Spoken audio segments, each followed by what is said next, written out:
If your site purchased the template consent form module, your providers may issue one or more consent forms during a televisit.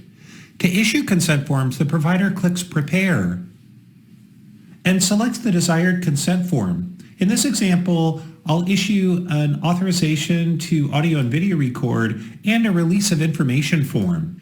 When reviewing and editing these forms, I'll notice that in the authorization to audio and video record, there's no fields for the provider to fill and only a signature line for the client.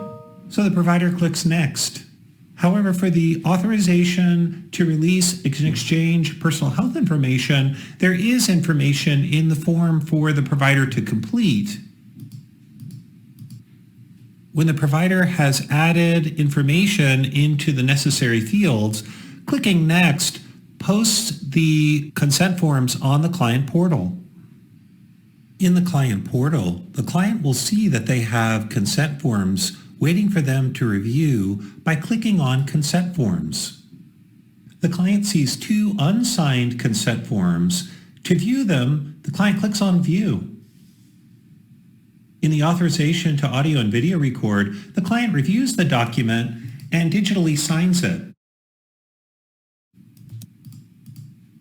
and clicks Submit. For the release of information form, the client has the option to complete fields that were left blank by the provider. However, the fields that the provider had indicated are not editable by the client.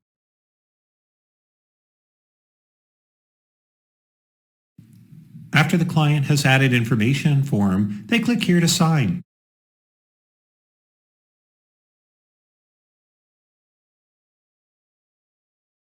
When the consent forms are signed, the document is still available to the client for viewing.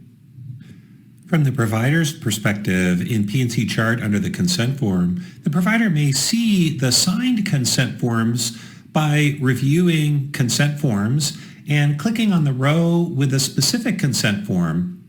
The provider may also acknowledge the consent form by clicking Acknowledge. Point and click also